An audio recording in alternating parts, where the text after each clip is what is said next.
Welcome to CoreLogic's Housing Market Update for September 2021, brought to you on behalf of Credit Union SA.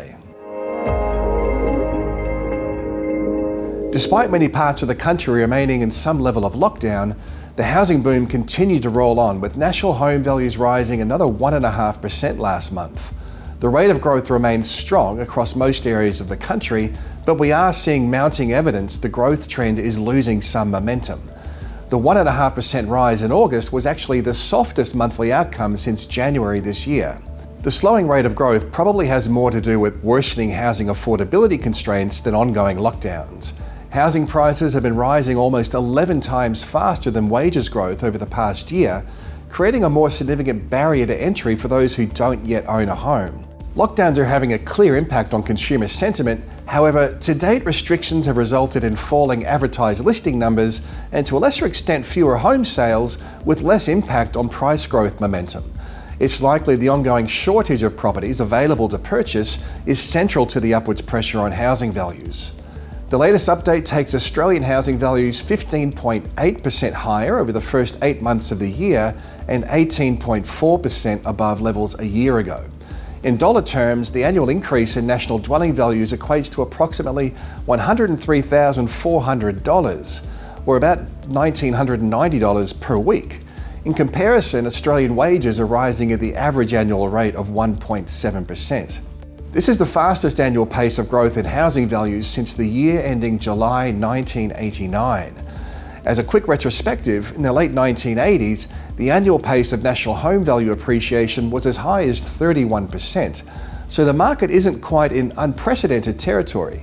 The annual growth rate at the moment is trending higher. In fact, it's 3.6 times higher than the 30-year average rate of annual growth. Capital city houses are continuing to record a stronger growth rate relative to units. However, the performance gap does appear to be narrowing. Throughout the first quarter of the year, capital city house values were rising at approximately 1.1 percentage points faster than units each month. By August, the average performance gap had reduced to 0.7 percentage points. The convergence of growth in house values and unit values could be another demonstration of affordability becoming more challenging, and it's most noticeable in Australia's most expensive city, Sydney, where the monthly growth rate for houses was 2 percentage points higher than units in March. That gap has now reduced to 0.6 percentage points in August. Based on median values, Sydney units cost almost $470,000 less than a house. Turning our focus to supply and demand, both advertised supply and housing demand have been negatively impacted over recent months. In early May, newly advertised properties were tracking almost 20% above the 5-year average. However, due to both lockdowns and seasonal factors, the number of new listings through August dropped to almost 6% below the 5-year average, and total active listings were closer to 30% below average. The estimated number of home sales has also been impacted, dropping by 9% nationally over the 3 months ending August when compared to the previous 3-month period. Despite the fall in sales, housing market activity remains at well above average levels. Although there has recently been a trend towards fewer buyers, the past 3 months has seen the number of home sales remain 30% above the 5-year average, at a time when active listings are 29% below average.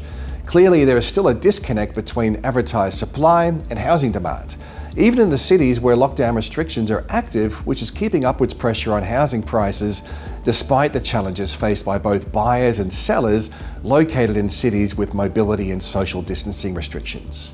Strong selling conditions can also be seen in auction clearance rates and private treaty measures.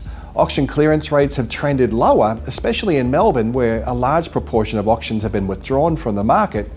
However, where properties have proceeded to auction, the large majority are recording a successful result, albeit with a large proportion selling prior to the auction rather than under the hammer.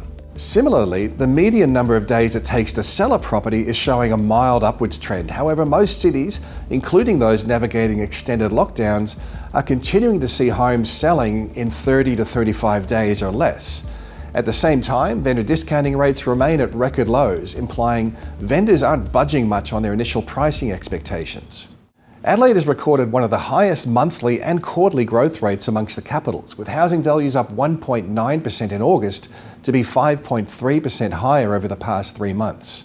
The local unit sector continues to weigh on the pace of growth, with unit values rising by 1.6% over the rolling quarter, compared with a 5.9% increase in house values. Over the past year, house values have risen at more than double the rate of units, rising by 19.8%, while unit values are 6.4% higher. This trend towards demand for lower density housing options is something we're seeing in most of the capital cities. Adelaide home sales have surged by 32% over the past 12 months relative to the previous 12 months. Such high demand has been a key factor in pushing active listings 32% below the 5-year average, adding to the sense of urgency buyers are feeling amid such high demand for a small pool of available properties for sale.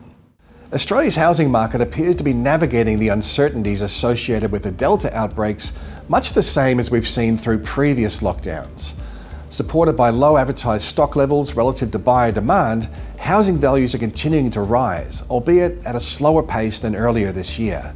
Inventory levels have fallen sharply across the cities where lockdowns persist, but more broadly, advertised stock levels remain low across the country as demand continues to outweigh supply, resulting in a rapid rate of absorption of new listings. The volume of home sales has trended lower, mostly due to restrictions in Sydney and Melbourne, where the number of sales is estimated to have fallen by 19% and 34% respectively when compared with the prior 3-month period.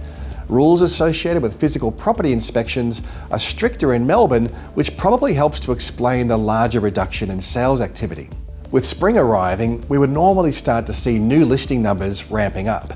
And there is some evidence of this happening in Brisbane, in Adelaide and Perth and Hobart.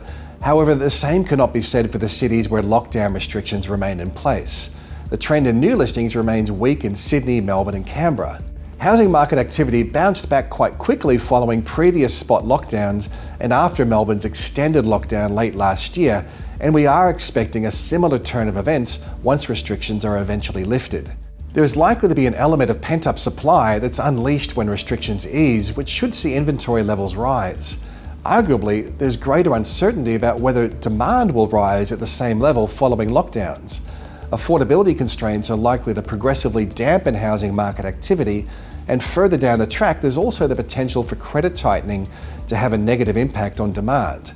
A lift in advertised supply, in the absence of more buyers, could be another factor that weighs on price growth later this year. The trend through spring will be highly dependent on what happens with COVID and associated restrictions. Any signs of an easing in restrictions should see a rise in advertised stock levels as the delayed spring listing season gets underway. However, a worsening or broadening of the outbreak into other states will of course have some downside impacts. As always, we'll be monitoring the intra-month trends via the research pages at CoreLogic.com.au.